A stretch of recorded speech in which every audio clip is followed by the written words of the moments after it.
Hey guys, we are out here with the 22 BMW R NineT Pure, and we're going to be doing a first impression ride review of this bike today, this evening. It's going to be getting dark soon, so we got to get out there and get talking about this. I just bought this yesterday. We did a little ride home video on the freeway, but we didn't really hit any twisties or anything because it's on the freeway the whole time. So I figured we'd get out on some twisties, really check the brakes out, check this bike out today, and kind of give you my first thoughts on it. I'll have to own it for a while, but to do a true like pros and cons ride review and these kind of things. But there's a lot of those in my channel, so if you want to check those out, I'll put a card up here and maybe a couple links down in the description if you want to check those out too. So let's get on this bike, and we'll listen to the exhaust before we go, though, as we usually do, and we'll get talking about her. We'll see you at the exhaust.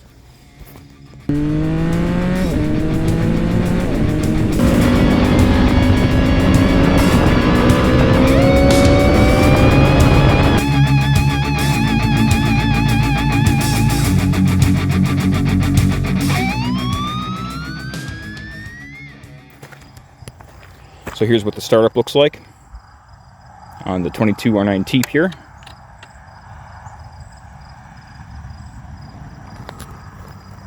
Hold the clutch in here.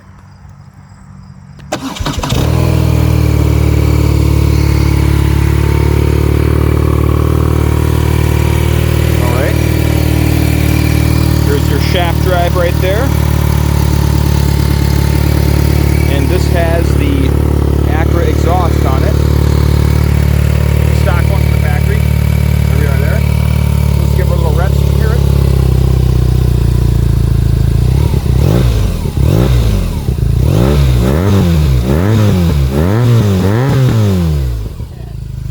Sounds pretty good, doesn't it?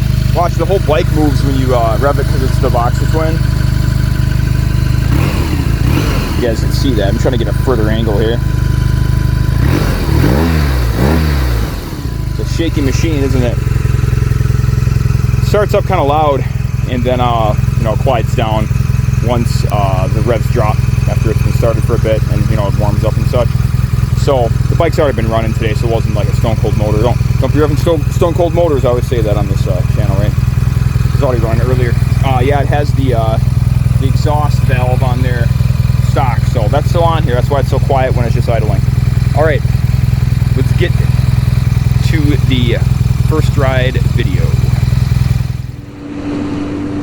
Alright guys, we're out here on the BMW R NineT, the 22 version, and this is the Pure. As you can tell by the front forks, they're not inverted. They're right side up, of course. So we're going to go hit some twisties in this before it gets dark. Absolutely beautiful night out. Wish I would have gotten a little bit earlier, but we were washing bikes today and some other stuff to do, so we weren't able to get out until the evening, but that's okay. It's a beautiful evening, perfect temperature out here. We got almost 1,200 miles on the bike. This bike is brand new. It's basically brand new. I'm the second owner. It had its first 600 mile service last year, and then it was put in storage. Check it out. Check out the view here, guys. Absolutely incredible area out here. So the bike is quite quiet, as you can tell with the stock Acra exhaust on this. I'm cruising around to third gear here. There's no gear indicator on the Pure. There's the single clock here with just your speed. There's no tach, no gear indicator, and no gas gauge. And I'm fine with that. This is a retro bike. The gear indicator would be nice, but it's not necessary, to be honest with you guys. And yeah, so if you want all that extra stuff, if you want a gear indicator, you got to get the racer version of this. If you want the secondary clock, the classic R NineT has the secondary clock that has your tachometer and such on it. So, first impression about this machine is I absolutely love how this bike handles. I can't explain it. Like, I thought this thing was going to be more, I got this to be a cruiser, right? And I thought this was going to be kind of a bigger, heavier cruiser. Man, I just can't get over this view. I thought this was going to be a bigger, heavier cruiser here, and it's just not. It just handles superbly. It's different, of course, than the Street Triple. I think the 765 Street is probably the best road-going sport bike on the market, as far as I know. We got a guy in front of us here, so I'd like to hit these corners a lot harder, but I can't. So yeah, I think the street is just the best road going sport bike, comfortable sport bike anyway, that you can buy today. And I'm lucky enough to have the RS version, so I consider myself to be a very lucky man. And now this, I've been looking for one of these for, man, at least 2-3 years now, and the right deals never come along. Yeah, or there's, you know, there's too expensive, too many miles, the right deal hasn't come along. And this was the perfect storm. It was the right deal. I was debating between this and the previous gen. This is the 2022, so this is the last gen of the R9T, because now things have changed in 24 to the R1150R, I believe they call it. So this is the final version of this motorcycle. So I was debating between this version, which has the Wi-Fi throttle over here and cruise control over there, or the previous gen, like 2018 style, that has a cable throttle and no cruise. We are out here and incredibly easy, you guys. Alright, so we're heading towards some twisties up here. We're going to give this a shakedown in the usual way on the ridge up here, and we will see what we think of it. The first ride that I did on this was on the way home. I actually rode this home. We were about an hour and a half away. Oh boy, there's a doggy. I don't think he can come out of the yard, but I don't want to wait around to find out and, you know, hurt the doggo. So yeah, the first ride was on the freeway on the way home, so they didn't hit any twisties. So this is the first time we're actually taking the bike out on some twisties and getting a feel for it. And these are roads that I know, so we'll just have to watch for deer. And we'll hit some of these, see what these tires feel like. These are Michelin Road 5 tires on this, front and back. The stockers, of course, since there's no miles in this bike. And I've had these before on the MT-07. I believe they're the same stock tires, are very similar. And I love those tires, they're really good. So I don't expect anything different on this machine. I hope we don't scrape any cylinder heads, because we don't have cylinder head guards on this yet, because I just got it and I'm going to be getting those. So I'm going to be hanging off the bike here a bit in the attempt to not scrape the cylinder heads. Although I don't know if we're going to be getting that aggressive this time of night, but you never know. Yeah, there's the rev limiter in second, about 70 degrees, about 70 miles per hour in second, it looks like the rev limiter. This thing grips the road, like, man, it is mega confidence inspiring. It's just, the word I would describe this with is, for me, is surprising. I am super surprised with this motorcycle. I was not expecting a, like, super confidence inspiring sport machine. I was expecting this to be kind of a cool cruiser, take a pillion once in a while maybe, right, and just cruise around, chill out some back roads, maybe some, you know, highway riding stuff. And I kind of got this to chill on, but I can tell that it's not meant for just chilling. This thing rips, and it's quick too. It's quick, like big torque quick. It's not fast like the S1000R or the R1 or something, but it's quick. Hey, there's some deer dudes. Say hi to the deer dudes. I think they're over there in the field. They're not in the middle of the road. Even this is like third going this slow, and it's still like it doesn't flick like as quick as the street. The street flicks back and forth really quickly, but this like really holds a line. It's because of the weight, I think, too. These things are like, I don't look at the specs in these games, but they're like over 500 pounds, you know, they're heavy. This has got, what, probably 100, 150 pounds on the street. The street is like 410 wet or something. I don't know, something super light like that. And the reason I'm comparing this so much to the street, even though they're completely different machines, of course, you know, that one's in triples, is a Boxer twin. It's because that is my favorite motorcycle I've ever ridden, basically, for the road. It fits me perfectly, the street, I mean, and does everything I need it to do, except for, you know, super long distance riding. It's not mega comfortable, but it's pretty comfortable, right? So that's like my main machine out of all the stuff I've ridden on the channel. It's that and the S1000 single R are my two favorite. But you know what, guys? I think we got a third favorite. I was not expecting this to be the absolute ripper that it is. Maybe you guys will think I'm dumb for, you know, thinking this is a ripping machine. I know it's, some of you guys are think that's nothing, you know, that's only got 110 horse, but 110 horse is pretty good. And it's got quite a bit of torque, quite a bit more torque than my other machines do right now, except for maybe the old 02 speed triple that I've got. But this delivers the torque at a much lower rev range than that bike does, and it delivers it in a different way too, being a twin. Wow. Obviously it doesn't have I'm gonna unload the front here over this gravel. Yeah, it doesn't have the top end of the triples or four cylinders, of course, and I wasn't expecting that, but it just doesn't, and that's fine with me. That's the way it's designed, right? It's just, I guess, due to this design, not the way it's designed, but due to this design, it doesn't have all the, you know, top end, so.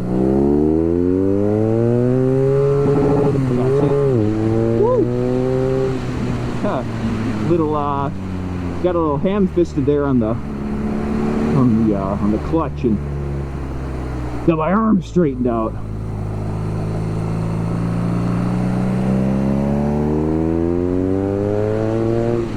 It's interesting learning where the top of the revs are, so you don't bounce off the rev limiter all the time, because I'm used to higher revving machines.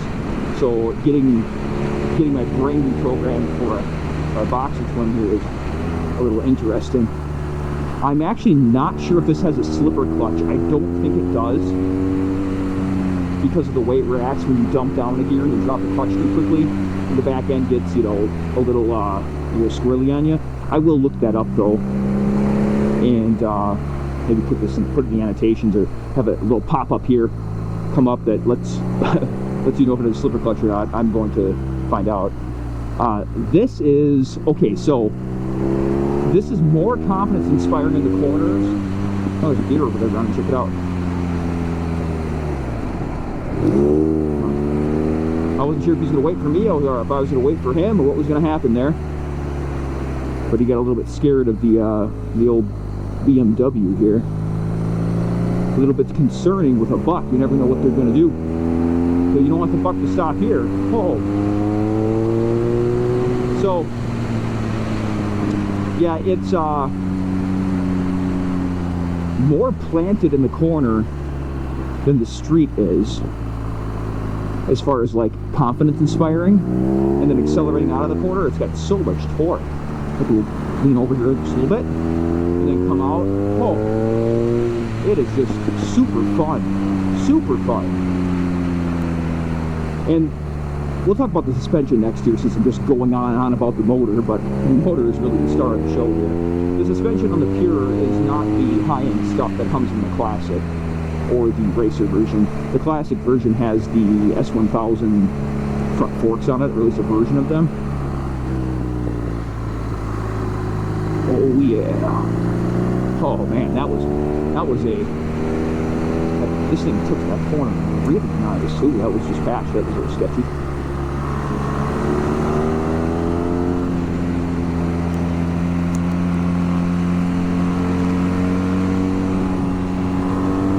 Wow, yeah, it's pretty good, guys. Wide open.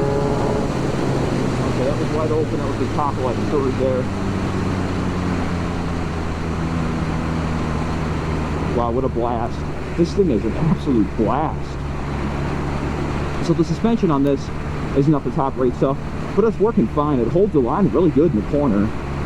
It has hand preload adjustable rear shock on this. The rear shock is hand load pre-adjustable, was what I should say, how I should word it. The front is, as far as I know, completely non-adjustable. Now you can adjust the preload on the front.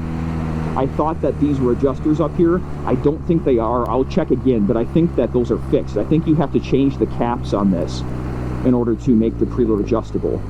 So that might be something that I do in the future. If I decide to take this to some track days, we may go ahead and... Is that a train? That's a train, I think.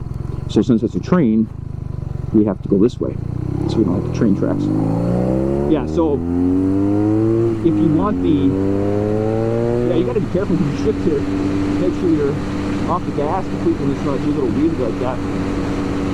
Front end, get the front end off the ground. This would be a big fun wheeling machine. Although the weight, you have to be a bit careful bringing the front end back down, so you got so much weight right there. So yeah, I mean, you don't want to blow your fork seals out or crash, of course. So yeah, the suspension feels good on this, though, being the stock that it is, the stock suspension that it is. Is it a bit budget? Yeah, it's a bit budget, but it's not, let's say, as budget as, at least it doesn't feel as budget as the Gixxer 750 suspension. Even though that had upside down front forks, that suspension felt like it was budget suspension. So this feels like a better road going suspension than the Gixxer did. Not that the Gixxer was a massive slouch, it was fine, but you could kind of just tell that was a bit budget. This feels a little better than that, and this holds a line really well in the corners. But I think that's a combination of the extra weight in this machine too. It's like super planted. I get, well though, with it being as planted as it is, you of course sacrifice some of the absolute nimbleness and flickability of like being on a super light bike like the Street Triple. But really, I really like how this bike feels. I really like how it handles. I would say, with how much confidence is inspiring this bike, how confidence inspiring this bike is, you could even ride this as a first-time rider. You just have to be careful with dumping the clutch, because you could scare yourself with all the low-end torque on this. But otherwise, for cornering, it's extremely confidence inspiring. Very, I mean, surprisingly so.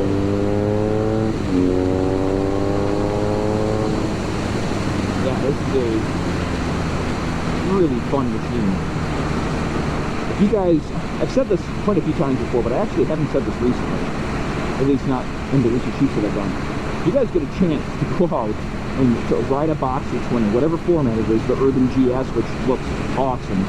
The Urban GS or the R NineT Pure, R NineT Classic, or Racer, or whatever version that you can get your hands on to do a test ride on, I would absolutely take that opportunity if I were you, if you haven't had the chance. Yeah, it feels pretty good.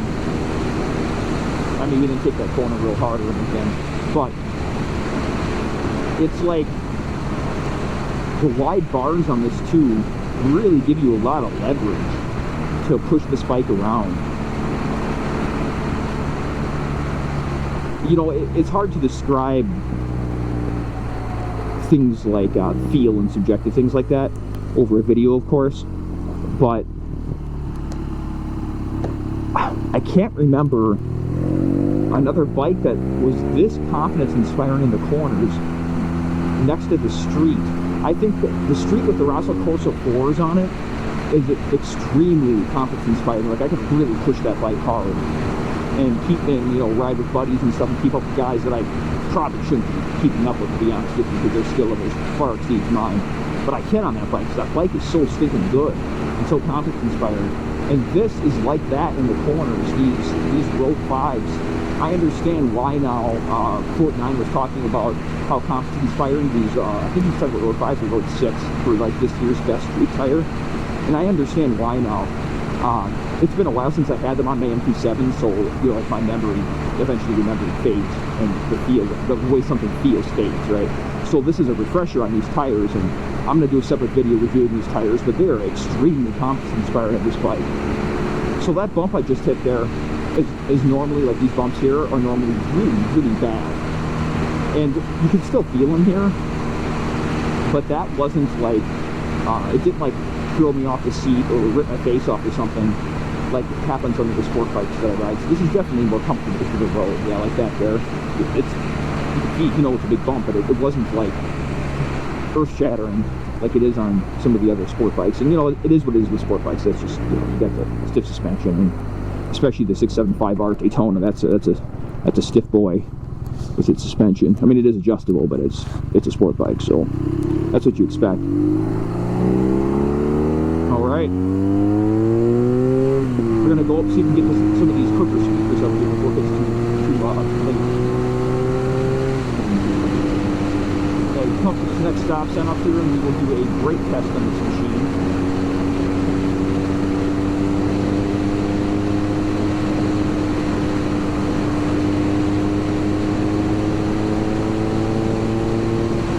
this thing is just thoroughly enjoyable.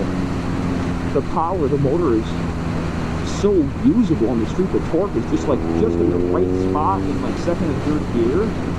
It's now like fourth and fifth, there's not a lot of power up there, but second and third is basically what you're going to be in for most of your back roads work and twisty stuff and all that. Okay, we're going what, 40 here, 45. Okay, brake test. This is just for up front only. Oh yeah, she slows down plenty fine. So this has the dual front disc brakes on it, of course, as all the R9Ts do, and they are Brembo 4-pots. And I'm gonna plug in my helmet here. Okay, I think we got it. I was getting plugged in the helmet. Yeah, so these are 4-pot dual front disc Brembo brakes.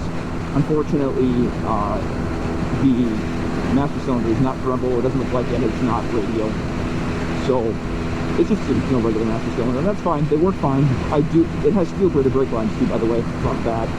But I do miss the initial bite of the brakes that the other Brembo systems have, like on the street and the speed. So this here, like, see, okay, I look down here, see there's just nothing there. And then go press in more, and then there's your braking right there, right? Maybe I can move this out a little bit. Yeah, let's move that out a little bit. Okay, there we go. I adjusted the lever out just a bit, which you should really do when you're stopped, not when you're riding.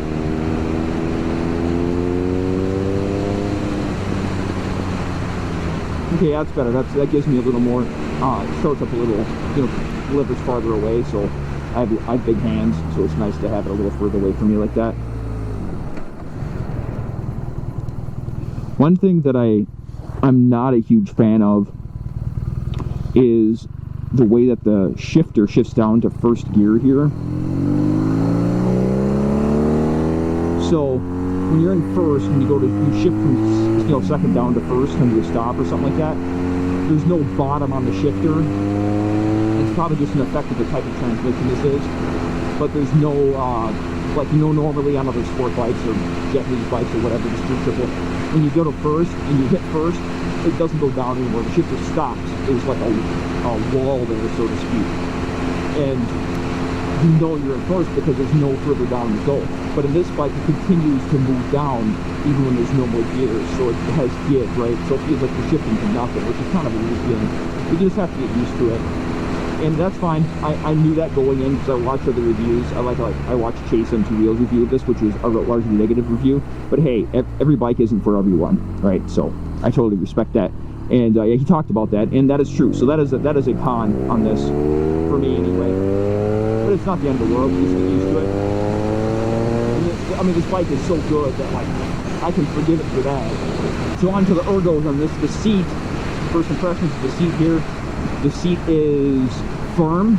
It has a little bit of padding to it, but it's not like a big comfy cruiser seat by any stretch of the imagination. But it is not as firm as a sport bike seat like the ZX6R or the Daytona 675R. It's not firm like that, where it's firm. And there's like, you're sitting on a plank or something. And as far as I know, there's a few different seats you can buy for this bike. So if you want a Corbin or something, you can go that route. I might, but this seat is actually pretty good. Also, it's not like, I have a pet peeve where if the seat is sticky and doesn't let you slide around for body position, I'm not a huge fan of that kind of stuff. So this seat is not a sticky seat, which is good. So let me go up here, get on some brakes here, we'll hang off, right? And the seat is not sticky. Guy sees me coming around the corner hanging off an old looking BMW. What's that idiot doing hanging off a BMW? I don't want to straight my motor, brah. Well, that wasn't much of a corner.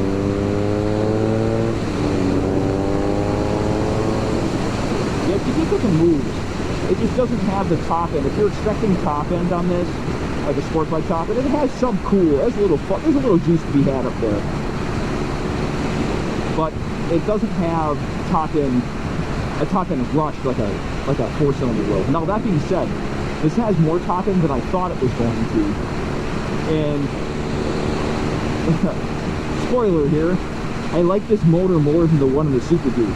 Now, that's probably blasphemy to anyone who's ridden a Super Duke and loves the Super Duke. And don't get me wrong, the Super Duke was an absolutely insane, crazy, fun machine. But I think I like the behavior, I guess the package of this better, the way that this bike handles, and just the motor itself. I personally, this is always a really trashed out corner, so you gotta be careful here. That wasn't too bad today.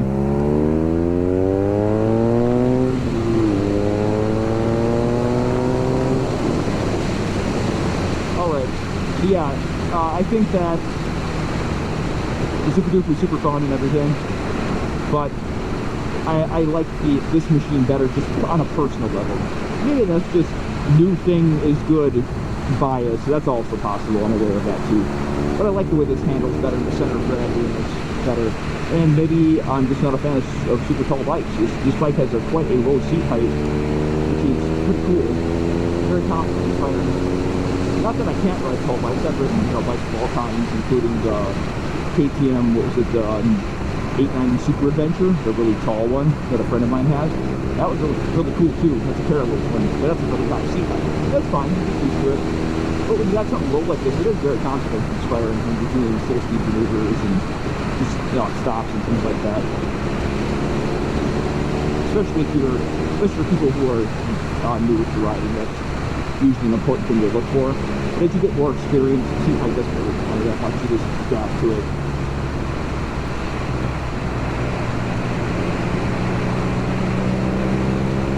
Yeah, this is like where this bike is at home, cruising like these back roads at just a fun pace.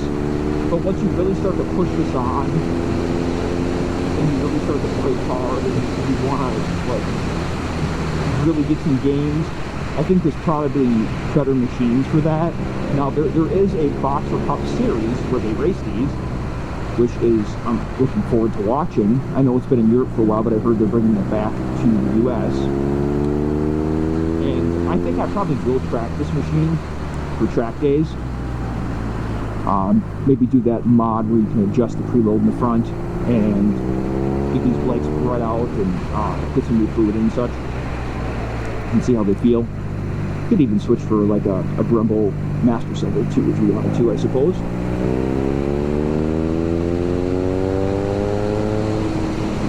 But this is just a really fun bike just to float through some back roads, have a great ride. It's pretty relaxing. The ergos are really good as far as the rider triangle. Your feet are not back like the rear sets. They're under you, but they're not back behind you. So I've got no hip problems or anything in this machine.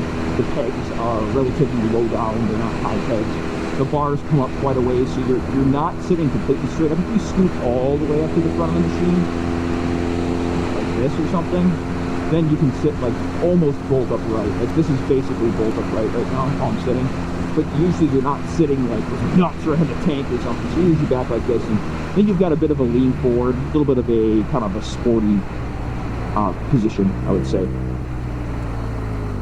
It's sporty, but not overly sporty. It's actually, oddly enough, the bars, the feeling of the bars is similar to the Street Triple or the Gixxer 750, but they're all that kind of naked sporty thing that they're going for nowadays.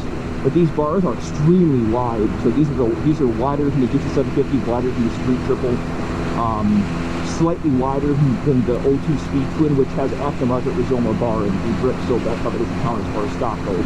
These are even slightly wider than that.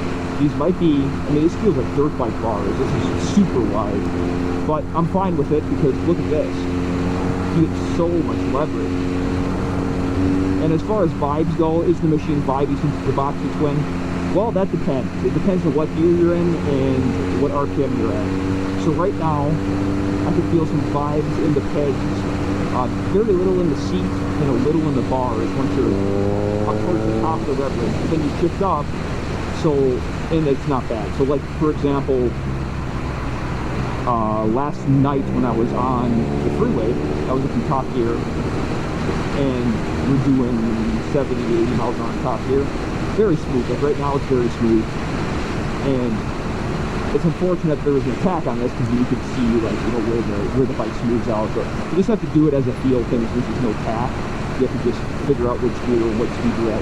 You'll feel the reds. Like right now, it's basically glass smooth. Feels like you're flying. There's like there's a little bit of rubble you can feel in the pegs and stuff, but it's like flowing through this corner here. Pretty smooth experience right there. Combined with the suspension was pretty compliant on this, I will say. Being non-adjustable, I'm glad the suspension is how it is, because if they did do a super hard or super soft suspension and there's nothing you can do about it, so they try to hit a happy medium. And for me, it's fine at my weight. I weigh about 195, well, with all my gear on, I'm probably 200, 202 or something, 203, something like that, 203. I'm about 5'10 with a 33. So for me, this suspension is actually really good. Now, if you're quite a bit heavier, it might be too soft for you. And if you're quite a bit smaller, you know, you're like 120, 130, you're a small person, maybe too stiff. I can't imagine the suspension being too stiff, though. It's really not that stiff of a machine. But if you're really heavy, it might be too soft. You'll have to put some preload into the rear shock, and then get those adjustable front caps on this front fork and probably put some preload into adjust for that. So just for your information, that's my take, though. I could be wrong, but that's my take. This is an awesome spot here.